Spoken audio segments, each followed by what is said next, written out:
Hello friends, मैं study 91 channel से नितिन गुप्ता आप सबका बहुत बहुत स्वागत करता हूं। दोस्तों, आज की जो हमारी टॉपिक है ये हम पढ़ने जा रहे हैं आंध्र सातवाहन वंश के बारे में, जिसका टाइम पीरियड 30 ईसा पूर्व से लेकर के 250 ईस्वी तक है। ईसा पूर्व मीन्स क्या होता है दोस्तों? ईसा पूर्व मीन्स होता है ईसा मसीह के जन्म के पहले, यानी ईसा मसीह के जन्म के 30 साल पहले से लेकर के ईसा मसीह के जन्म के 250 साल बाद तक यह पूरा का पूरा सातवाहन वंश चला। यानी लगभग हम बात करें तो 280 साल, या हम कह लें सीधे सीधे लगभग 300 सालों तक इसका शासन बना रहा। दोस्तों, कई लोग हमसे पूछते हैं कि सर ये किस वीडियो के बाद हमको देखना चाहिए, तो वो लोग सीरियल खुद ही से सेट करना समझे ना। देखिए, हमने इसके पहले सबसे पहले पढ़ा शुंग वंश, ठीक है, और शुंग वंश के बाद हमने पढ़ा कड़ वंश के बारे में। और कड़ वंश का जो आखिरी शासक था वो सुशर्मन था, उसकी हत्या कर दिया सिमुक ने, और आगे आया इस तरह से आंध्र सातवाहन वंश, ठीक है। और यहां से हम अपने आगे बात आगे करने जा रहे हैं। तो आइए देखते हैं, बात करते हैं। सबसे पहली बात तो कि आंध्र सातवाहन वंश का वर्णन हमें कहाँ मिलता है, तो पुराणों में इस वंश को आंध्र भी कहा गया है, सिर्फ आंध्र, ठीक है। और अभिलेखों में इसे सातवाहन नाम दिया गया है। तो दो अलग अलग नाम थे। हम लोगों ने क्या किया, इतिहास पढ़ने के दौरान इन अलग अलग नामों को एक साथ जोड़ दिया, ठीक है, और एक साथ जोड़ के पूरा बोल दिया हमने कि कौन सा वंश है, आंध्र सातवाहन वंश। यानी जो पुराणों में सातवाहन का उल्लेख नहीं है ना अभिलेखों में आंध्र का उल्लेख है, तो पुराणों में आंध्र का है, अभिलेखों में सातवाहन का है, दोनों मिला दिया गया, आंध्र सातवाहन वंश बन गया। बात आती कि संस्थापक कौन था, तो हम लोगों ने बात किया था कड़ वंश के बारे में। कड़ वंश का आखिरी शासक सुशर्मन था और उसकी हत्या कर दिया सिमुक ने। सिमुक उसका जो सामंत था, ठीक है, वो था। और जैसे आगे चल के जो पेशवा होते थे ना, वो क्या करते थे कि जो राजा होते थे उनके कार्य में हस्तक्षेप देते थे, और कुछ समय बाद ऐसा हुआ कि राजा कठपुतली हो गया और पेशवा वहां का हेड बन गया। कुछ इसी तरह से यहाँ भी हुआ, ठीक है। ये कोई सेनापति वगैरह नहीं था सिमुक की उसकी हत्या कर दी, ऐसा कुछ नहीं था, ये उसका एक सामंत था। और यहां से हम कह सकते हैं कि आंध्र सातवाहन वंश एक प्रकार से सामंतवादी अर्थव्यवस्था के फलस्वरूप हमें देखने को मिलता है। तो आपके एग्जाम में क्वेश्चन बन सकता है, ठीक है, क्या बन सकता है क्वेश्चन, वो ये कि सबसे पहले सामंती अर्थव्यवस्था या सामंती व्यवस्था किस काल में देखने को मिलती, सबसे पहले, ठीक है। तो हमको आंध्र सातवाहन वंश में देखने को मिलती है कि कड़ वंश के आखिरी राजा सुशर्मन को हटाकर कौन राजा बन जाता है, सिमुक। तो ये आपको ध्यान देना है। बात करते हैं इसका क्षेत्र कौन कौन सा था, तो यह मध्य भारत के क्षेत्र पर थे। महाराष्ट्र और आंध्र प्रदेश के कुछ हिस्से मिलकर जो इनके पूरे के पूरे क्षेत्र में आते थे, यही, ठीक है। ऐसा नहीं कि ये अशोक की तरह या फिर बिंदुसार की तरह बहुत बड़े राज्य में फैले थे, पूरे भारत में फैले थे, ऐसा कुछ नहीं था। ये एकदम मध्य भारत में इनका राज्य चलता था।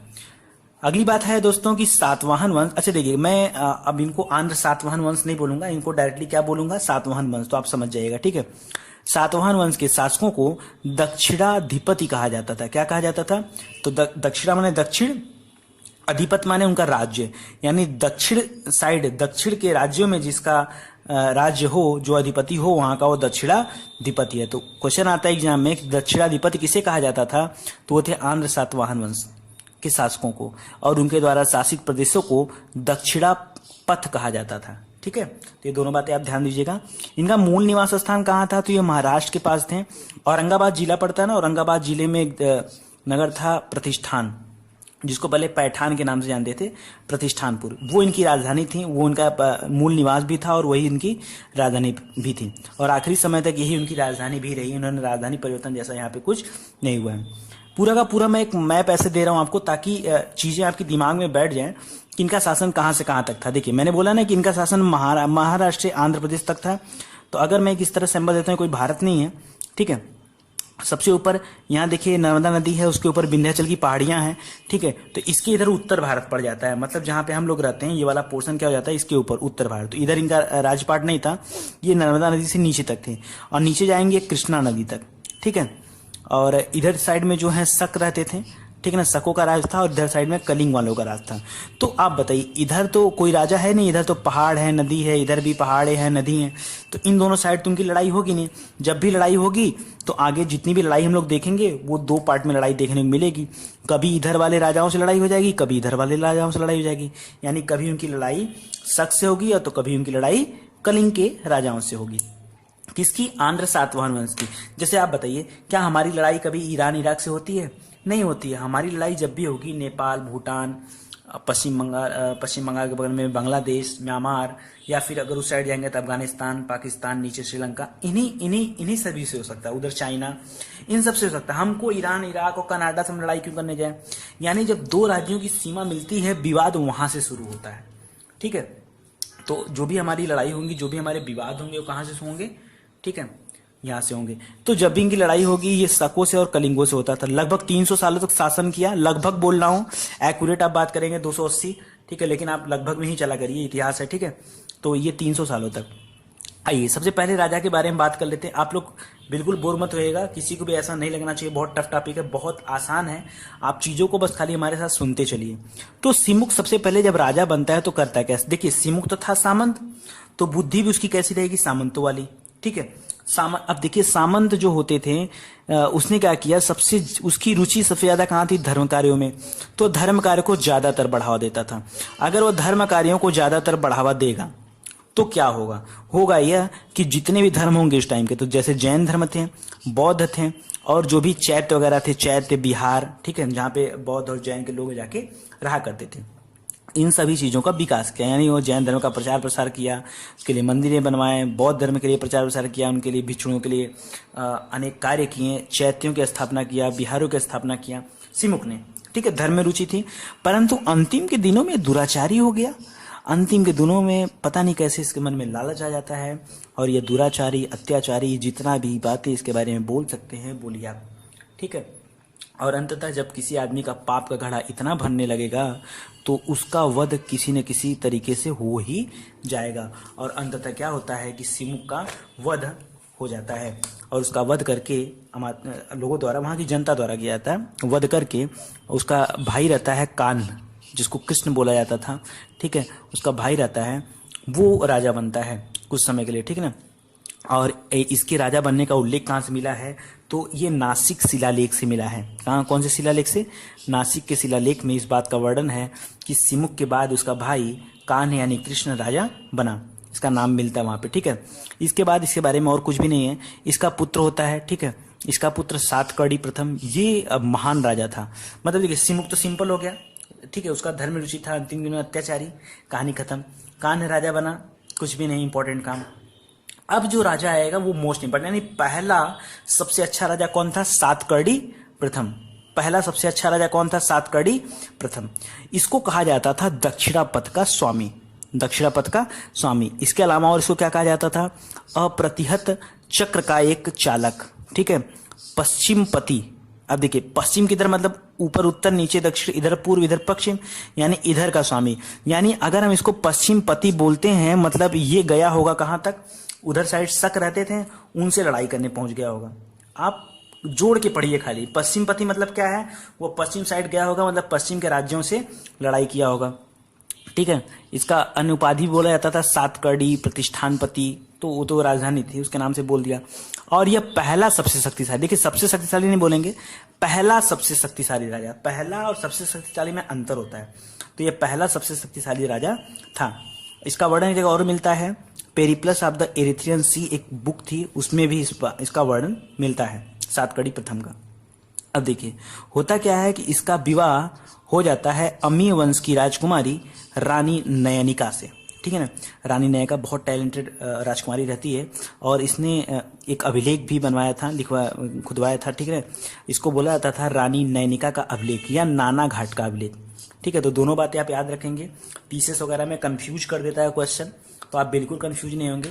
चाहे नाना घाट बोलिए, चाहे रानी नयनिका बोलिए, दोनों बात एक ही है, दोनों अभिलेख एक ही है, अलग अलग नहीं है, ठीक है। तो नाना घाट अभिलेख को बनवाया किसने था? नयनिका अभिलेख, रानी नयनिका ने, तो इसीलिए उसको रानी नयनिका का भी अभिलेख बोलते हैं और नाना घाट का भी अभिलेख बोलते हैं, ठीक है। हम ये क्यों पढ़ रहे हैं कि रानी ने अभिलेख बनवाया? तो अभिलेख दोस्तों, अभिलेख में क्या होता था? अभिलेख जैसे होता ना, मान लीजिए किसी मोदी ने किसी पुल का उद्घाटन किया, तो पुल के आगे एक वो लगता है, श्यामपट लगता है, जिसपे लिखा होता है कि हाँ, मोदी जी के कर कमलों द्वारा फला फला डेट पर उद्घाटन किया गया, तो उसको बोलते हैं हम लोग शिलालेख। वो क्या होता है? शिलालेख। तो इसी तरह से अभिलेख जो होते थे, बड़े बड़े चट्टानों पर खुदे होते थे, ठीक है ना, बड़े बड़े स्तंभों पर खुदे होते थे। अभिलेख हो गया, अभिलेख शिलालेख। तो जगह जगह जो राजा होते थे अपने कार्यों का अभिलेख और शिलालेख लगवाते थे, तो रानी ने भी लगवाया। तो रानीनगर शिलालेख और अभिलेख लगवाया तो इसमें कुछ न कुछ वर्णन किया होगा, और इसमें वर्णन मिलता है कि जो सातकड़ी प्रथम था उसका राज्य पश्चिमी मालवा, अनूप प्रदेश यानी नर्मदा घाटी और विदर्भ यानी बरार तक फैला था। तो थोड़ा सा इसके बारे में जान लेते हैं। देखिए, पश्चिमी मालवा मतलब क्या होता है? मालवा पड़ता है दोस्तों उज्जैन के ऊपर साइड, उज्जैन के ऊपर मतलब इस साइड ऐसे करके, मान लीजिए उज्जैन अगर मान लें तो ऐसे करके जाएंगे तो ये पश्चिमी मालवा का हिस्सा है। मालवा का पठार आप लोगों ने सुना नाम ने, मालवा का पठार मध्य प्रदेश में है, ठीक ना। तो वहां के साइड से लेकर के विदर्भ बरार मतलब कि मध्य प्रदेश और महाराष्ट्र के बीच का हिस्सा, वो सारा एरिया लेते हुए गुजरात से टच करते हुए ऊपर जाके और जाएंगे तो अनूप प्रदेश नर्मदा घाटी, वहां तक इसका राजपाट फैला था। और ऐसा लिखा मिलता है हमको नाना घाट अभिलेख में। और हमने तो वैसे ही पढ़ा कि इसका राज्य कहां तक था, तो ऊपर नर्मदा से लेके नीचे कृष्णा तक, इधर सको से लेके उधर कहां तक, आपके कलिंग के राजा तक। तो ये तो हमने वैसे ही पढ़ा, तो इसमें उसी में सारे सब के सब आ जाते हैं, ठीक है। और मेन और वर्णन मिलता है उसमें कि सातकड़ी प्रथम ने 2 अश्वमेध यज्ञ करवाए, ठीक है, 2 अश्वमेध यज्ञ करवाए और 1 राजसूय यज्ञ कराया, ठीक है ना। अश्वमेध यज्ञ कब होता है दोस्तों? राम जी भी तो अश्वमेध यज्ञ कराए थे, जब घोड़ा छोड़ देते हैं और लव कुश उन्हें पकड़ लेते हैं। तो अश्वमेध यज्ञ माने क्या? जब किसी राजा को ये लगने लगता है कि वह बहुत शक्तिशाली हो गया है और उसके सामने अब कोई दूसरा राजा नहीं टिक सकता, तो वह क्या कराता है? अश्वमेध यज्ञ कराता है। और उस यज्ञ के दौरान एक घोड़ा छोड़ देता है राज्य में टहलने के लिए। वो घोड़ा के साथ कुछ सैनिक छोड़ता है, घोड़ा चलता जाता है। जिस भी राजा ने उस घोड़े को पकड़ा या रोका, उसे सातकड़ी प्रथम से, यानी जो भी राजा ने अश्वमेध यज्ञ कराया होगा, उससे उसके साथ युद्ध करना पड़ेगा, ठीक है ना। तो ये अश्वमेध यज्ञ होता है। तो अश्वमेध 2 बार अश्वमेध यज्ञ कराया कि है कोई जवान लड़ने वाला तो आ जाए, ठीक है। तो एकदम भौकाल था, ठीक है, यानी जाहिर सी बात है शक्तिशाली राजा था तभी अश्वमेध यज्ञ कराया। देखिए, कोई भी राजा जो अश्वमेध यज्ञ कराता है यानी क्या है, वो टैलेंटेड है। जैसे हमने पढ़ा था शुंग वंश में पुष्यमित शुंग ने कराया, ठीक है। तो उसी तरह से अगर कोई भी राजा अश्वमेध यज्ञ कराया मतलब वो क्या है, बहुत ही बलशाली राजा है, बहुत ही टैलेंटेड है, ठीक है ना। और राजसूय यज्ञ भी कराया इसने, ठीक है ना। तो राजा बनने के बाद होता था राजसूय यज्ञ, ठीक है। और इसके अलावा उस वहां पर मालव शैली की गोल मुद्राएं भी प्राप्त हुई हैं। तो देखिए, मुद्राएं प्राप्त हुई, ठीक है, लेकिन वो कौन सी शैली में थी? तो मालव शैली में आपको ये ध्यान देना है। एग्जाम में यहां से पुट कर सकता है क्वेश्चन कि कौन सी शैली की मालव शैली की मुद्राएं किस वंश के राजाओं की प्राप्त हुई या किस वंश से प्राप्त हुई। तो कहां से मिली है? मालव कैसे मिलेंगे दोस्तों? मालव कुछ था नहीं, एक्चुअली मालव मालवा के पास से, यानी मालवा के पास एक स्पेशल शैली विकसित थी, इसको मालव शैली बोलते थे। मालवा मालव अटैच करके आप याद कर लो, एक तरीका है याद करने का, ठीक है। तो याद ध्यान दीजिएगा। नाना घाट अभिलेख में 1-2 अच्छी चीजों का वर्णन मिलता है जो अक्सर करके पीसीएस वगैरह में क्वेश्चन यहां से बनते हैं। क्या वर्णन मिलता है? कि ब्राह्मणों और बौद्धों को भूमि अनुदान करने वाला, मतलब भूमि दान देने वाला पहला अभिलेखी साक्ष्य। देखिए, बहुत सारे लोग इसके पहले तो आई थिंक बहुत कम होता था, हालांकि हाँ बौद्धों को कुछ जगह पे दान दिए गए थे, लेकिन अभिलेखी साक्ष्य उनका कोई नहीं था। कोई ऐसा अभिलेख नहीं था जो इस बात को प्रमाणित करे कि हाँ बौद्धों या ब्राह्मणों को भूमि दान दिया गया। ऐसा नहीं कि पहली बार दिया गया है, इसके पहले भी अशोक के शासनकाल में, ठीक है, चंद्रगुप्त मौर्य के शासनकाल में क्या बौद्ध विहार वगैरह नहीं बनाए गए थे? बनाए गए थे ना, लेकिन उसका वर्णन हमें किसी न किसी किताब से होता है, ठीक है, किसी बौद्ध धर्म के ग्रंथ से, किसी जैन धर्म के ग्रंथ से होता है। उसका वर्णन हमें अभिलेख के माध्यम से नहीं होता है। अभिलेख के माध्यम से पहला साक्ष्य जो मिला है वो नाना घाट अभिलेख का है। नाना घाट यानी रानी नैनिका द्वारा जो अभिलेख खोदाया गया वही है। उसी में लिखा था कि ब्राह्मणों और बौद्धों को भूमि अनुदान दिया गया है। किसके द्वारा? सातकड़ी प्रथम के द्वारा, ठीक है।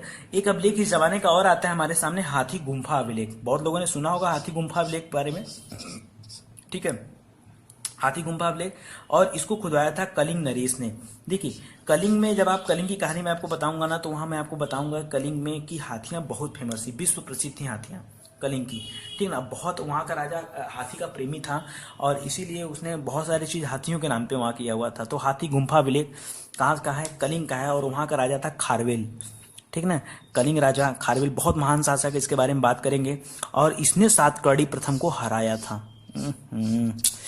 इतना टैलेंटेड आदमी सातकड़ी प्रथम भोकाल में 2-2 अश्वमेध यज्ञ, 1 राजसूय यज्ञ, इतना करा दिया।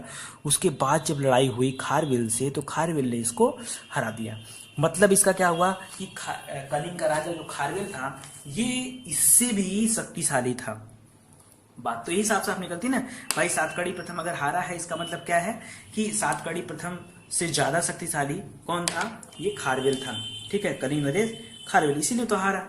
आइए आगे बात करते हैं फिर क्या होता है। खारवेल के कलिंग की मैं कहानी अपलोड करूंगा दोस्तों, आपको बताऊंगा कि क्या है उसमें पूरी चीजें, तो वो डिटेल से लोग बाद में बातें करेंगे। ठीक है, अब आगे की बातें दोस्तों कुछ इस प्रकार से हमारे सामने आती हैं कि सातकड़ी प्रथम की जब मृत्यु हो जाती है ना आखिरी टाइम, तो उसकी मृत्यु के बाद उसकी बचती है पत्नी। अब अगर पत्नी द्वारा अभिलेख खोदे जा रहे हैं या खुदवाए जा रहे हैं, तो इससे आपको क्या लगता है कि पत्नी प्रशासन में हिस्सा ले रही है? भाई अगर सिंपल सी पत्नी होती, जैसे क्या अशोक की पत्नी को, चंद्रगुप्त मौर्य की पत्नी को कुछ करते देखा आपने? कहीं कहीं अभिलेख उल्लेख खुदवाया हो, कहीं शिलालेख खुदवाया हो, कहीं नहर वगैरह बनाया? यानी वो लोग क्या करती थी, प्रशासन में हिस्सा नहीं लेती थी। लेकिन इसकी पत्नी ने खुदवाया, जिससे साफ साफ पता चलता है कि इसकी पत्नी प्रशासन में हिस्सा लेती थी। ठीक है, अब जब ये नागनिका प्रशासन में हिस्सा लेती थी, तो बताइए उसके मरने के बाद ये प्रशासन में हिस्सा लेगी कि नहीं? ठीक, उसे बाहुबली देखना आपने ना, बाहुबली देखा ना, बाहुबली में उसकी माँ रहती है। ठीक है, तो वो हिस्सा लेती है। ठीक है, अपने दोनों बच्चों को पालती है। ठीक उसी तरीके से नागनिका भी अपने दो पुत्रों को पालती है। एक का नाम रहता है वेदी श्री, दूसरा का नाम रहता है सती श्री। लेकिन एक बात बताइए, कहीं अगर महिला द्वारा शासन होगा, बच्चे छोटे होंगे, तो क्या उनके ऊपर कुछ विपरीत शक्तियां प्रभावित होंगी, अपना प्रभाव डालेंगे कि इसको हटा दिया जाए, ऐसा कर दिया जाए, वैसा कर दिया?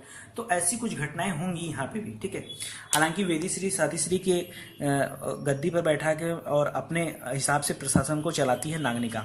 ठीक है, आगे देखने को मिलता है सातकड़ी दूती के बारे में। अभी हमने पढ़ा सातकड़ी प्रथम के बारे में, सातकड़ी प्रथम के बाद सीधे सातकड़ी दूती के बारे में। सातकड़ी दूती का वर्णन मिलता है हाथी गुम्फा अभिलेख से और भेलसा अभिलेख से। भेलसा जगह का नाम है दोस्तों, और वहीं से पढ़ा इसका नाम भेलसा अभिलेख। ठीक है, तो वहां वर्णन मिलता है हमको कहाँ, सातकड़ी दूती का।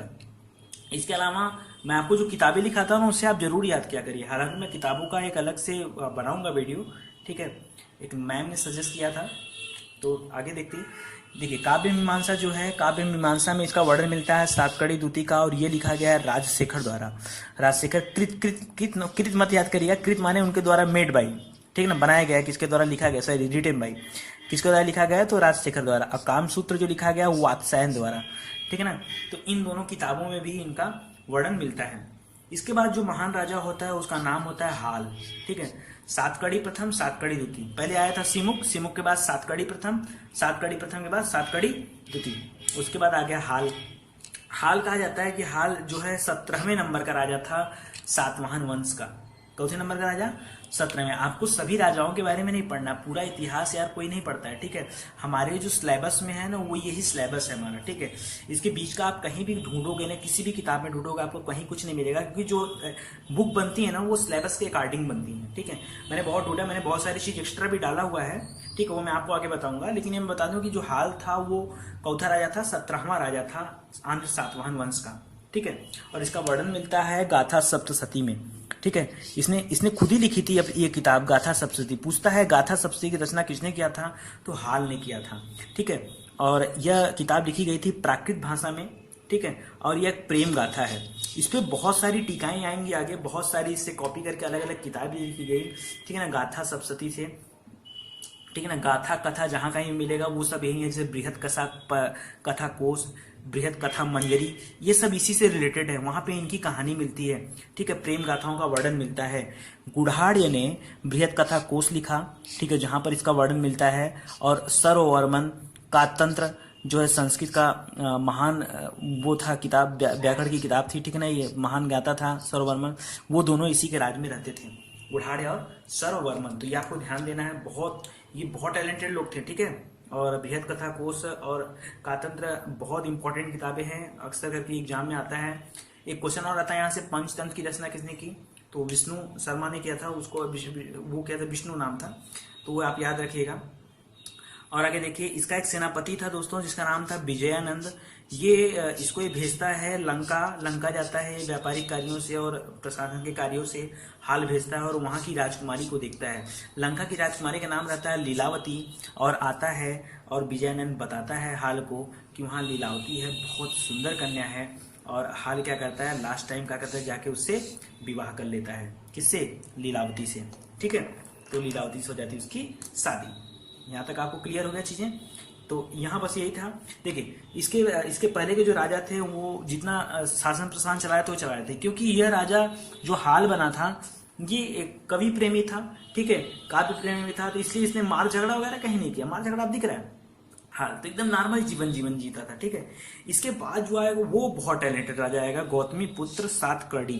देखिए सातकर्णी प्रथम तो हमने बताया कि पहला राजा था, क्या शक्तिशाली राजा, लेकिन चलो पहला शक्तिशाली था, मान गया, हार गया अलग बात है, था तो शक्तिशाली, ठीक है। तो वो हमने बताया दो में देख कराया तो शक्तिशाली न था, तो वो चलिए ठीक है अपनी जगह है। लेकिन उसके बाद जो अब शक्तिशाली आएगा वो गौतमी पुत्र सातकर्णी है, ठीक है। और इसका टाइम पीरियड है दोस्तों 106 ईस्वी से 130 ईस्वी, यानी ईसा मसीह के जन्म के 106 साल बाद से लेकर के 130 साल तक, उसके बीच में ये सारे लोग आएंगे, ठीक है। तो हम यहाँ पहुंच गए। अब देखिए इसकी बात कर लेते हैं उपाधियों की, बहुत क्वेश्चन आता है इसकी उपाधियों से। इसको वेड़ कटक की उपाधि दिया गया, ठीक है। ये इसी उपाधि इसको इसलिए दी गई क्योंकि इसी नाम से इसने एक नगर भी बनाया था वेड़कटक नाम का, और इसी नाम से इसको उपाधि भी दी गई वेड़कटक। राजा गज, ठीक है, विंध्य नरेश, ये सब इसी उपाधियां थी। त्रिसमुद्र तोय पितावाहन, इतना स्टाइलिश नाम है, इतना गजब उपाधि है।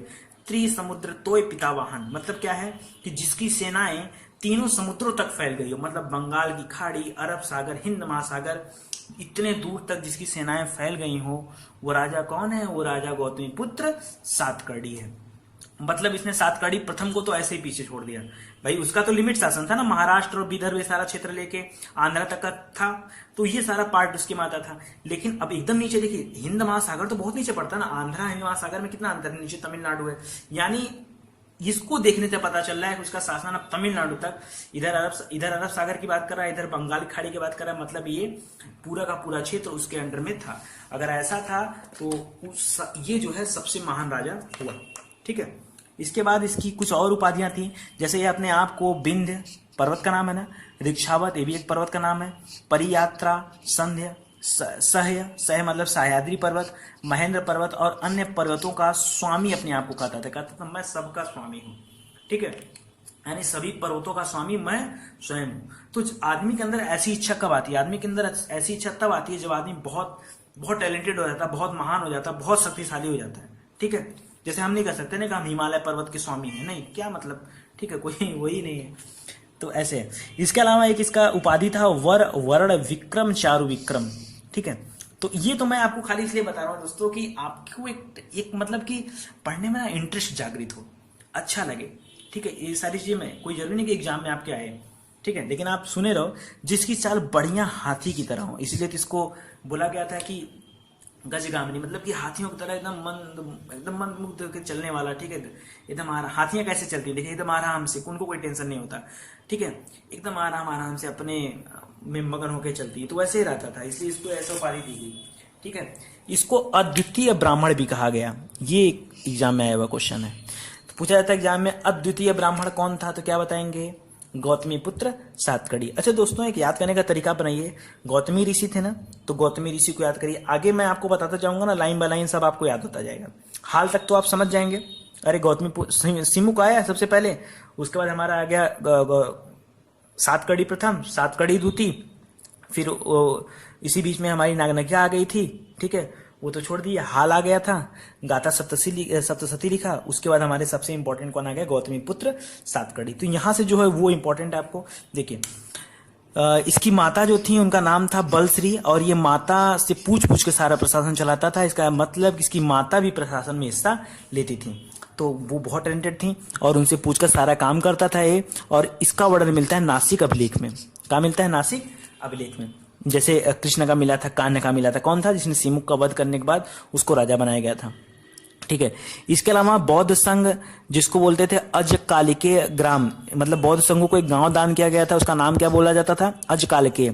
तो कालके, कालखेरा आपको याद आ रहा होगा, कुछ बाहुबली मूवी देखे होंगे, उसमें कालखेरा आ गया था, कालके राज्य। तो वैसे आप बना के याद कर लीजिए कि अजकालिके दान ग्राम किसको दान मिला था? बौद्धों को दान मिला था। और कार्ले के भिक्षुओं को, कार्ले क्या था दोस्तों, अभी मैं आगे बताऊंगा, कार्ले गुफा था, ठीक है ना, तो वहां पे है, तो कार्ले के भिक्षुओं को करंजक नामक गांव मिला था दान में। यानी ये क्या करते थे, यहाँ भी देखिए ग्राम देने की प्रथा चल रही है। पहला अभिलेखी साक्ष्य हमको वहां से मिल गया था, ठीक है, कहाँ से? अभिलेख से, ठीक है। और ये वाला फिर देखिए यहाँ भी ग्राम दान देने की परंपरा अभी भी चल रही है, मतलब कि यह इनकी एक परंपरा हो गई है, ठीक है।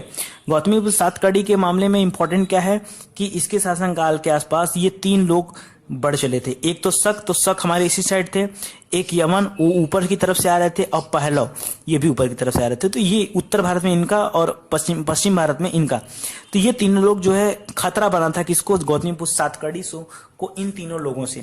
ठीक है, शक का जो शासन था नहपान, जो कि क्षहरात वंश का था, उसको इसने हराया और उसका अंत किया। ठीक है, किसने, गौतमीपुत्र सातकर्णी ने। ठीक है, मार मार के। नहपान बहुत बदमाश आदमी था। ठीक है, तो शक शासक था। शक की कहानी मैं आपको बताऊंगा आगे चल के। शक बहुत ही खतरनाक थे। ठीक है, आप मेरे कमेंट में बताइएगा कि शकों का अंत किसने किया। हालांकि शक का एक राजा का अंत खाली किया था, नहपान को किसने मारा था, गौतमीपुत्र सातकर्णी ने। तो टैलेंटेड है। गौतमीपुत्र सातकर्णी ने स्वयं को कृष्ण, बलराम और संकर्षण के रूप में स्वीकार किया। मतलब ये अपने आप को क्या बोलते थे कि मैं कृष्ण का रूप हूँ, बलराम का रूप हूँ, संकर्षण का रूप हूँ, ऐसी उपाधि अपने आप को खुद ही देते थे। सातवाहनों के सबसे पराक्रमी शासक गौतमीपुत्र सातकर्णी ने शक शासक नहपान को हराकर सातवाहनों के प्रभाव की पुनः प्रतिष्ठा स्थापित की। ठीक है, मतलब क्या है कि भाई शकों का उन्मूलन कर दिया, शकों का नाश कर दिया। ठीक है, तो इतने बड़ा राजा था नहपान, बहुत बड़ा राजा था। ठीक है, आगे जब मैं शक की कहानी बताऊंगा तो उसमें एक अलग से लेक्चर लूंगा, शक का, यवन का, पहलव का, सबका। ठीक है, वहां आपको बताऊंगा। तो शकों को किसने हराया, गौतमीपुत्र सातकर्णी ने। ठीक है ना, अब देखिए, सॉरी। ठीक है दोस्तों, आगे देखिए क्या होता है। बस थोड़ा सा और, ज्यादा नहीं है, खत्म होने वाला, समाप्त होने वाला। इसके बाद है वशिष्ठी पुत्र पुलुमावी। ये क्या करता है, उस वशिष्ठी पुत्र पुलुमावी जो होता है, लड़का रहता है गौतमी पुत्र साथ के। तो गौतम ऋषि के बाद वशिष्ठ ऋषि। ठीक ना, तो गौतम वशिष्ठ। ठीक ना, ये आप याद रखिए। ठीक है ना, 130 ईस्वी से लेकर 154 ईस्वी तक इनका शासन रहा, और इसको बोला जाता था दक्षिणापथेश्वर या महाराज, ये इनकी उपाधि थी। ठीक है, और गौतमी पुत्र का लड़का था, सातकर्णी का लड़का वशिष्ठी पुत्र पुलुमावी, और यह राजा बनता है। ठीक है ना, और इसने आंध्र प्रदेश को पूर्ण रूप से विजित किया। ठीक है, पूरी तरीके से आंध्र प्रदेश इसके अब हैंडल में आ गया।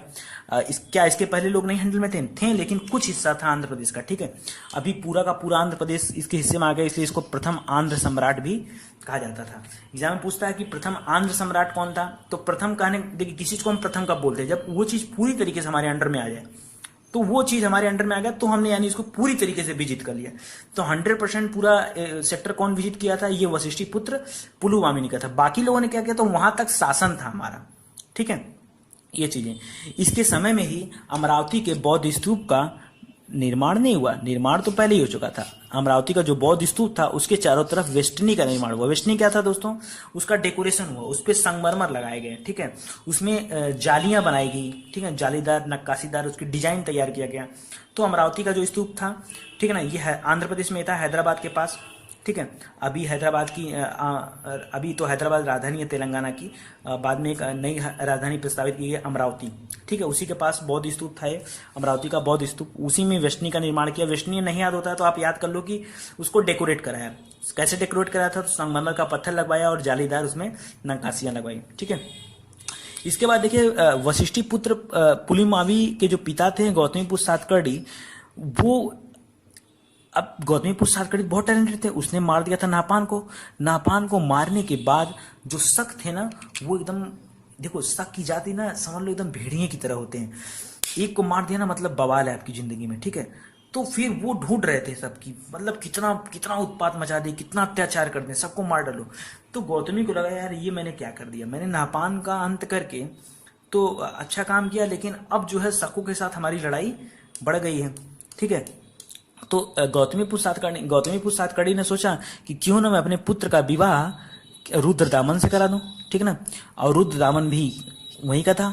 ठीक है ना, सको ये भी वहीं था। ठीक है, तो अगर इसके साथ करा दूंगा तो मेरी स्थिति मजबूत हो जाएगी, और इसने ऑफर किया।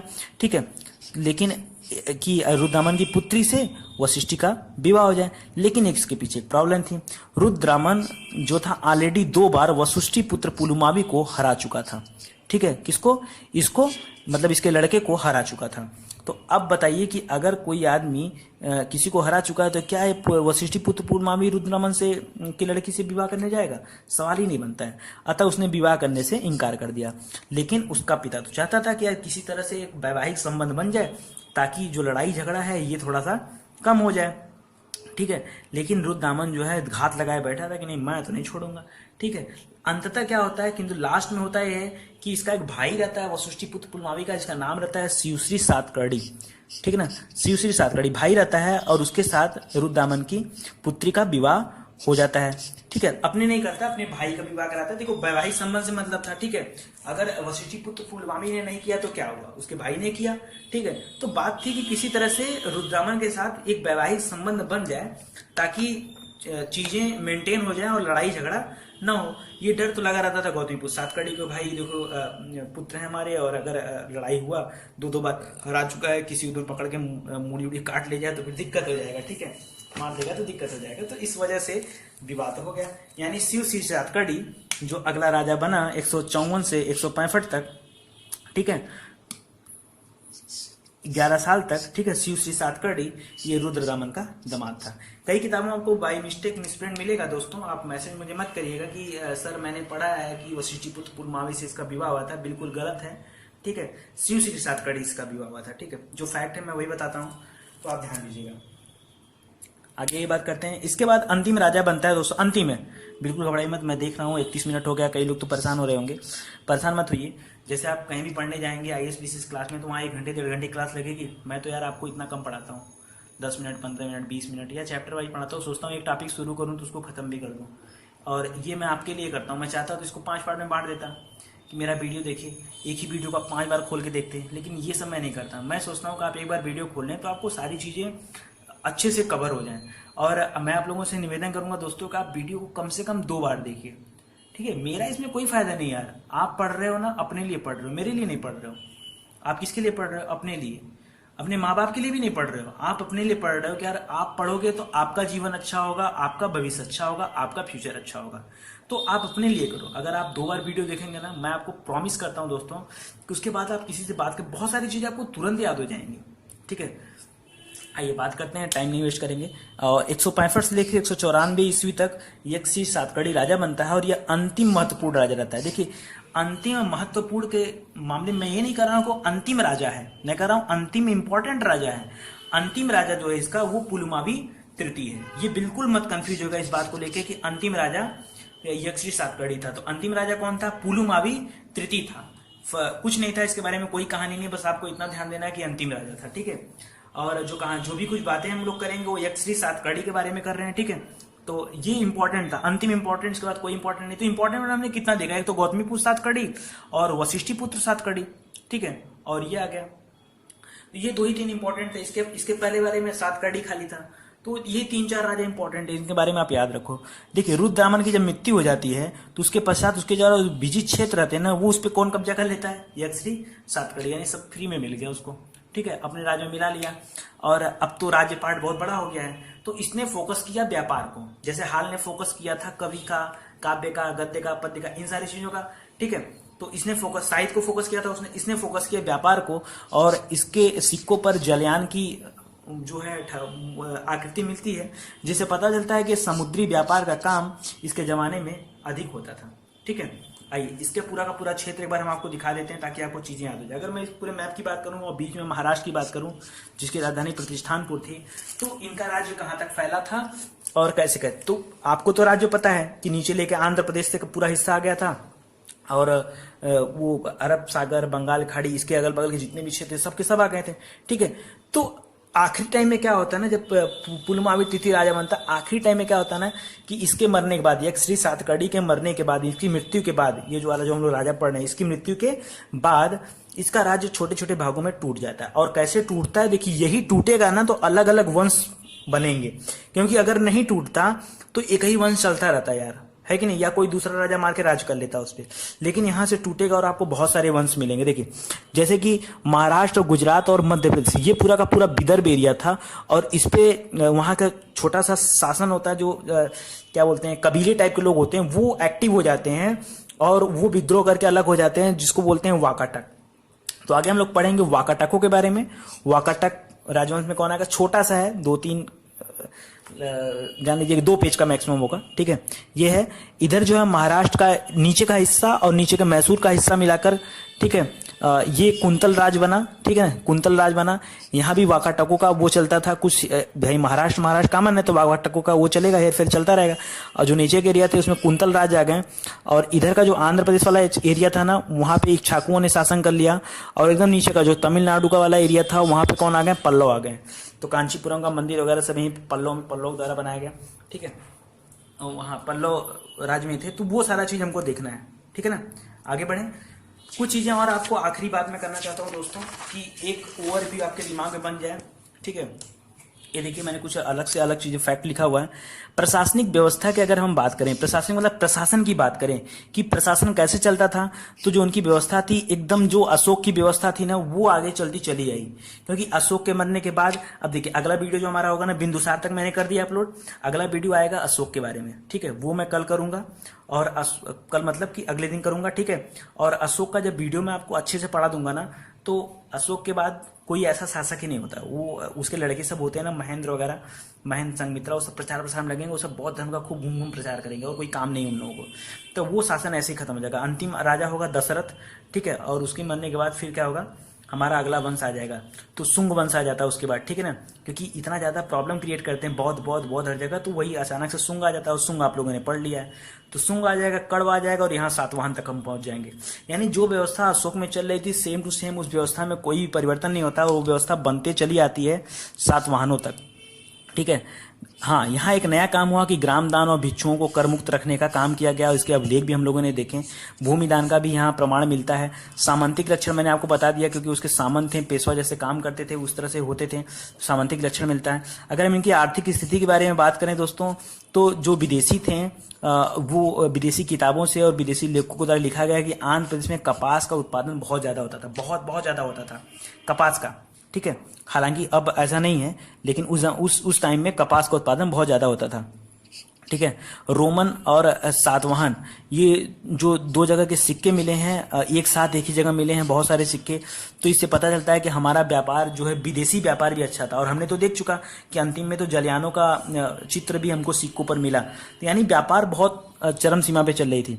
हाँ, एक चीज आपको इंपॉर्टेंट यहाँ मिलेगी कि यहाँ पे शीशे के सिक्के चलाए गए। पूछता है एग्जाम में, शीशे के सिक्के किस शासकों द्वारा चलाए गए थे, तो वो चलाए गए थे आपके सातवाहन वंश के द्वारा।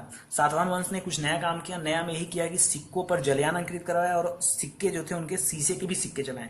हाँ, बहुत सारे लोगों को रट गया शीशे के सिक्के, तो एक बात और आप रटिए कि पोटीन के सिक्के भी चलाया, ठीक ना। प्रोटीन नहीं दोस्तों, पोटीन है। पोटीन के सिक्के कौन चलाया, यही चलाया। तांबा कांसा का सिक्का भी चलाया और इसके साथ साथ चांदी का भी सिक्का चलाया, ठीक है। जैसे ऐसा नहीं है आप सोचोगे कोई यार एक सिक्का थोड़ी चाहिए, हमारे देश में 2000 की नोट है, 500 की नोट है, 100 200 की नोट आने वाली है, ठीक है। तो इतने सारे चलते हैं, तो वैसे तो अलग अलग थे, शीशे के थे, पोटीन, तांबा, कांसा, चांदी के भी सिक्के चलते थे।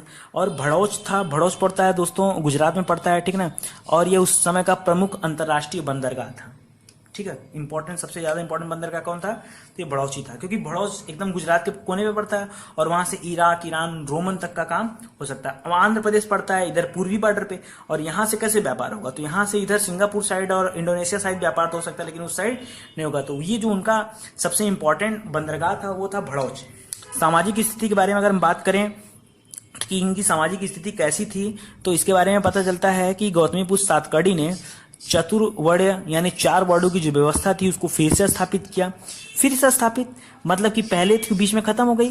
क्या हो गया था बीच में आ गया था वर्ण संकर व्यवस्था, तो उसको समाप्त किया। वर्ण संकर माने क्या होता था, देखिए जाति माने जाति, वर्ण व्यवस्था माने होता है कि ब्राह्मण क्षत्रिय वैश्य शूद्र ये वर्णों की व्यवस्था थी, और जाति मतलब इसमें जातियों में कैटेगराइज हो जाना। संकर मतलब गोरा है, काला है, ये है, वो है। तो ऐसे करके जो विभाजन था उसको समाप्त करके फिर से जाति वर्ण व्यवस्था इसको लागू करवाया गौतमीपुत्र सातकर्णी ने। और अगर हम सांस्कृतिक स्थिति की बात करें कि उनका कल्चरल पोजीशन क्या था, तो दक्कन का जो क्षेत्र था, दक्कन का पठार, दक्कन का क्षेत्र और महाराष्ट्र, ठीक है, यहाँ पे जो है चैत्य विहार बनवाए गए, ठीक है। और पश्चिमी जो दक्कन के पश्चिमी एरिया था वहां पे कार्ले की गुफाएं वहीं पर हैं, ठीक है। तो मैंने बताया था अभी कार्ले क्या है, तो देखिए दक्कन के जगह पश्चिमी दक्कन का जो भाग था, ठीक है, वहां पर कार्ले की गुफाएं। और अमरावती में आपको स्तूप मिले, और सबसे पहले अमरावती की स्तूप को ही वो संगमरमर का लगा वो लगा के चेंज करवाया गया था, ठीक है। और इसको पता सबसे पहले मैकेंजीन लगाया था 1797 में, ठीक है। इसके अलावा इनकी भाषा प्राकृत भाषा थी। जैन के बाद वैसे ही प्राकृत चली आ रही है, ठीक ठीक है। और लिपि इनकी ब्राह्मी लिपि थी, यानी हम लोग जो लिपि यूज करते हैं देवनागरी लिपि है। हमने च ऐसे लिखा है, किस लिपि की बात हो रही है, ये देवनागरी है, ठीक है। वो लोग कौन सी लिपि फॉलो करते थे, ब्राह्मी लिपि। और उनके ज़माने में शैव और वैष्णव दोनों धर्म के लोगों का वो था, बोलबाला था, और अच्छी स्थिति भी इनकी थी। हाँ, बौद्ध का जो महायान वाला हिस्सा था, महायान और ठीक है हीनयान महायान, तो महायान जो था वो अपनी चरम सीमा पर था इस काल में, ठीक है, बौद्ध का महायान। तो इतना ही है आज के लिए, ठीक है। और आपके लिए बहुत बहुत धन्यवाद दोस्तों। वीडियो का रिस्पांस मेरे बहुत अच्छा आ रहा है, बहुत बहुत अच्छा आ रहा है, ठीक है। बहुत सारे व्यूज आ रहे हैं, बहुत सारे कमेंट्स आ रहे हैं। तो मैं चाहूँगा कि आप ऐसे ही वीडियो को देखते रहिए, और मैं डेली बनाते रहूँगा, आप एकदम बेफिक्र रहिए। सारे चीज़ का वीडियो मैं डालूंगा, सारे टॉपिक का डालूंगा। बस मेरी कोशिश यही रहती है कि डेली 1-2 वीडियो आपको दूँ, ताकि आपको सारी चीज़ें याद रहे। आज से मैं कुछ नया करने वाला हूँ दोस्तों। नया मैं ये करने वाला हूँ कि मैं अपने डेली में कुछ जो बेस्ट कमेंट करेंगे लोग ना, उनको मैं बताऊंगा। बताना भी चाहिए, क्योंकि वो लोग काफ़ी इफेक्टिव हैं इस चैनल के ऊपर, ठीक है। मैं उनका नाम देना चाहूँगा दोस्तों। ये देखिए मैंने लिख के रखा है, ठीक है। ये इन लोगों ने कुछ बेस्ट कमेंट किए हैं। राजेश दीक्षित जी, ठीक है, बहुत बहुत धन्यवाद आपको, जो आप इतना मन से हमारे चैनल को देखते हैं, बहुत बहुत शुक्रिया आपका, ठीक है। और आप 5 लोगों से मैं गुजारिश करूंगा कि आप लोग कमेंट में हमें ये बताएं कि आप लोग कहाँ के रहने वाले हैं, ठीक है, कमेंट में बताइएगा, ठीक है। और बहुत बहुत धन्यवाद आप 5 लोगों का। राजेश जी ने बहुत इफेक्टिव काम किया है, बहुत प्रभावशाली काम किया था। इनका मैसेज मुझे मिलता है, बहुत अच्छा लगता है। और अक्सर करके लगभग सभी सब्जेक्ट्स के ऊपर ये कुछ ना कुछ पूछते रहते हैं हमसे, तो बहुत बहुत धन्यवाद आपका।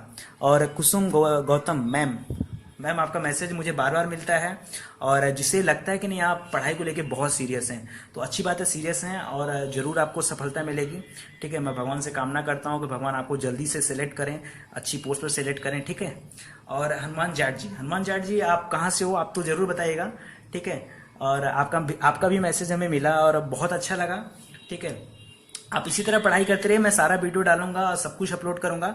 आपने मुझसे कहा था कि सर हमें किस क्रम में पढ़ना है, तो मैं उसका वीडियो बहुत जल्दी बनाऊंगा, ठीक है। तो बहुत बहुत शुक्रिया हनुमान जाट जी, ठीक है।